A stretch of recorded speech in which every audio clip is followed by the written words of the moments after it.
किए, किसी ने बनावट किया, किसी अनजान, किसी ने धोखा दिया, किसी एजेंट ने कुछ किया है, तो उनको नोंद नहीं करना चाहिए था। उनको पूरा भरोसा था कि तहसीलदार से ये आदेश आया है, इसलिए उन्होंने नोंद करके और दाखला बना कर दिया। इसलिए उनको इस तरीके की कोई कंप्लेंट नहीं देनी चाहिए थी। सीधा सीधा कमिश्नर साहब और आरोग्य अधिकारी साहिबा को ये कहना चाहिए था कि कानून के मुताबिक आदेश देने का अधिकार तहसीलदार का है। वो देखकर हमने, और हमारे पास तमाम 1044 के कागजात हैं, आदेश है, उस पर जावक नंबर है, सही है, सिक्का है। अब किसी तरीके की कोई तहकीक इंक्वायरी होगी तो तहसीलदार में होना चाहिए, कारपोरेशन में होने का उनका कुछ। उसके बाद भी किरेट सुमैया के आकर दबाव डालने के बाद बोगस तरीके से, गैर कानूनी तरीके से 1044 लोगों को परेशान करने की साजिश की गई। मेरा यह मानना है कि ऊपर से बीजेपी गवर्नमेंट, केंद्र सरकार हो, रियासती सरकार हो, और उनका यहाँ लगाया हुआ जो वकील है शिशिर हीरे साहब, मेरी मालूमात में उनकी साली है आयल मैडम जो है। तो अब इसको संगत मत नहीं, तो क्या समझा जाए। कमिश्नर भी दबाव में आ गए। आयल मैडम ने सीधा बोलना चाहिए था कि तहसीलदार में कार्रवाई करना चाहिए, इंक्वायरी करने, जो कुछ करना चाहिए उनको करना चाहिए, लेकिन दबाव में आकर ये किया गया।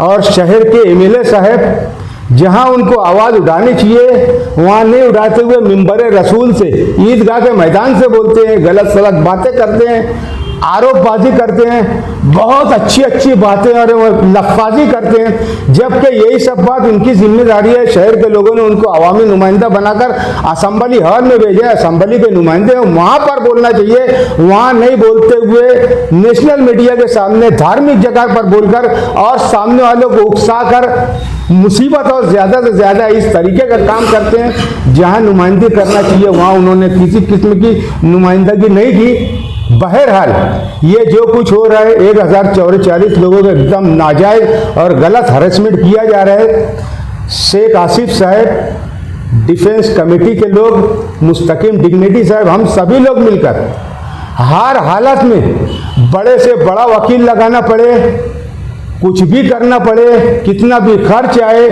कोर्ट में कहीं तक भी जाना पड़े, आसिफ साहब की रहनुमाई में माइनॉरिटी डिफेंस कमेटी हर तरीके की कानूनी लड़ाई लड़ेगी। इसके अलावा हमारा 22 तारीख का जो कन्वेंशन होने वाला है उत्तर महाराष्ट्र का, वो हो जाने के बाद बड़ा जन आंदोलन, हम कानून के दायरे में रहते हुए जो गलत कर रहे हैं उनके नाक में दम करने का काम माइनॉरिटी डिफेंस कमेटी करेगी और आखिर वक्त तक मजलूमों के साथ खड़े रहेंगे, उनको न्याय और इंसाफ दिलाने की पूरी कोशिश करेंगे। –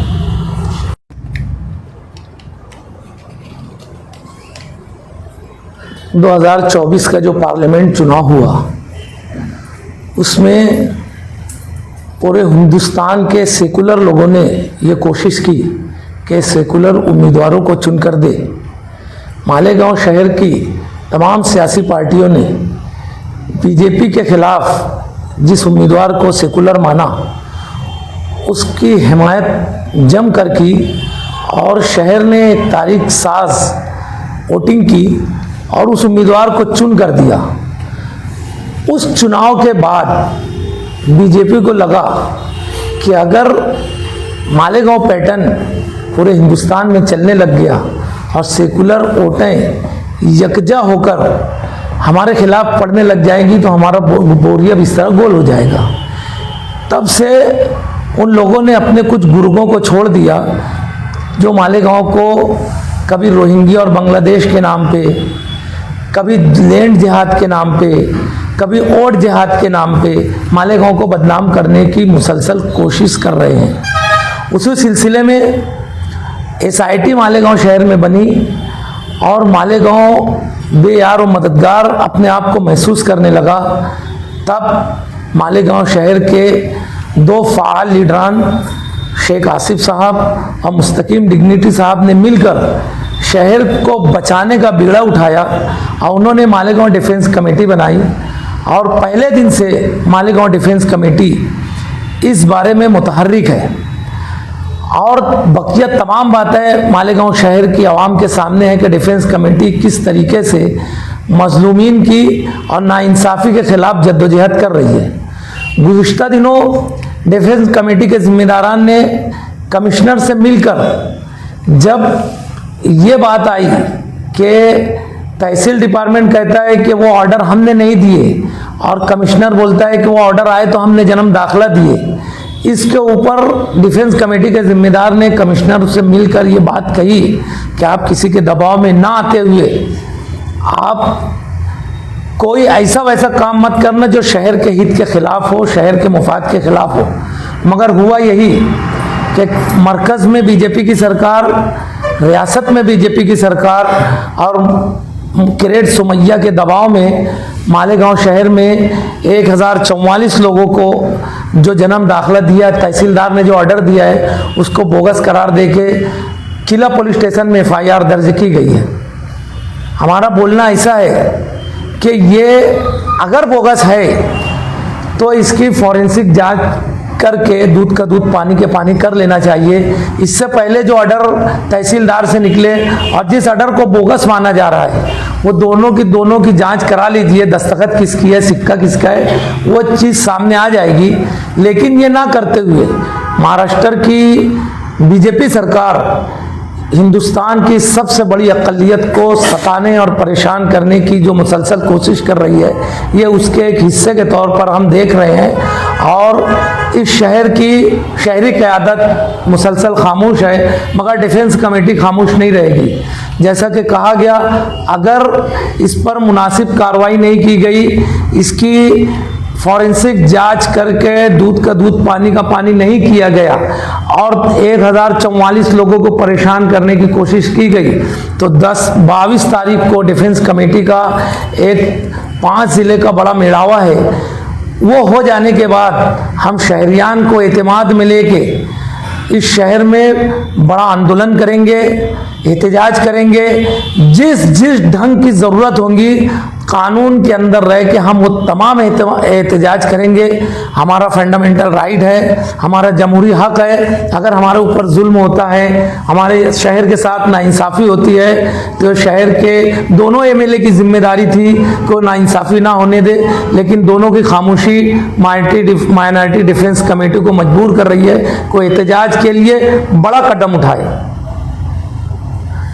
दूसरी चीज़ के जन्म दाखिले के बारे में आज हमारे शहर की कुछ ख़वातीन और कुछ लोग जो बंद है, डिफेंस कमेटी शुरू दिन से, अव्वल दिन से उन लोगों के मुफाद के लिए कोर्ट कचहरी का काम देख रही है। अभी कोर्ट की तातील थी, तातील ख़त्म हो गई है। डिफेंस कमेटी की तरफ से उन लोगों की ज़मानत का अरीज़ा दाखिल किया जा चुका है। हम लोग कोर्ट के अंदर लड़ेंगे। हमें पूरी उम्मीद है कि हम लोगों को ज़मानत मिल जाएगी। हम शहरियान से गुजारिश करते हैं कि शहर के ऊपर जो मुसीबत आई है इसके लिए हमारा साथ दें, दुआएं करें और इसके बाद जो डिफेंस कमेटी तहरीक का आगाज़ करेगी उसमें भी सपोर्ट करें, हमारा साथ दें। क्योंकि लगेगी आग तो आएंगे घर कई जद में।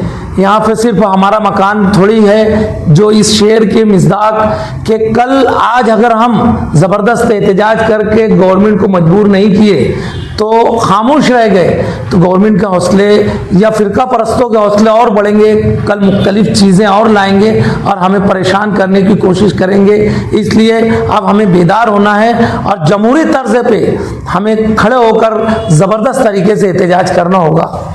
हमारे लीडरान मुस्तकीम डिग्निटी साहब और शेख आसिफ साहब बाहर हैं, इसलिए डिफेंस कमेटी के जिम्मेदार आज के ये प्रेस कॉन्फ्रेंस लेके अवाम के सामने अपना मुद्दा रख रहे हैं। सर मेहनत कर रही है, आपका काम कर रही है, लेकिन शहर के मेरे मेंबर रसूल से बोलते हैं कि भाई ये सब तुम ही लोग करवा रहे हैं। किरेट सुमैया से मिले हुए हैं, फोन करते, वो मानेगा वाले सर से पहला फोन इधर ही से जाता माइनॉरिटी डिफेंस कमेटी की में ये इल्जाम मेंबर रसूल से लगाया गया। आप लोग उसको काफी लोग मान भी रहे होगा, तो कैसे साबित करेंगे?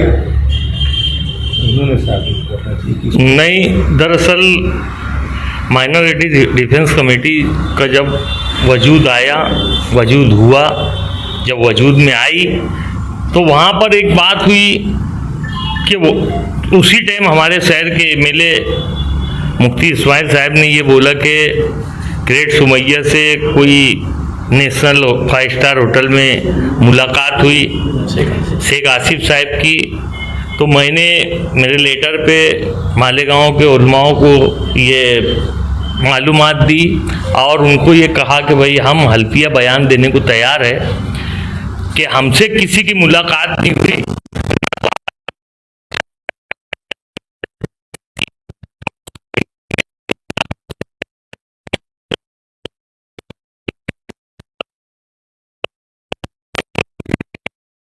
से मुलाकात नहीं हुई है, हम हल्फिया बयान देने के लिए तैयार है। और नहीं तो एमएलए साहब ने कम से कम ये बयान देना चाहिए हल्फिया कि यार वो कुछ वो बोले कि मेरे पास प्रूफ है, मेरे पास फोटो है, तो वो प्रूफ बताना चाहिए। और अभी मैं देखता हूँ फोटो तो बड़ी आसानी से बनाया जा सकता है, इतने दिन से वो एक बनावटी फोटो तक के नहीं बना पाए, वो हम पे इल्ज़ाम लगाएंगे क्या? वो मिंबर से लगाए या कहीं से भी लगाए, मिंबर से जो बोलने वाले लोग हैं जिनका मिंबर से एक दिल की गहराइयों से बात लोगों तक पहुंचती है, अब मुफ्ती साहब में वो बात नहीं है कि वो मिंबर से कुछ बोले और लोग उनकी बात मान लें।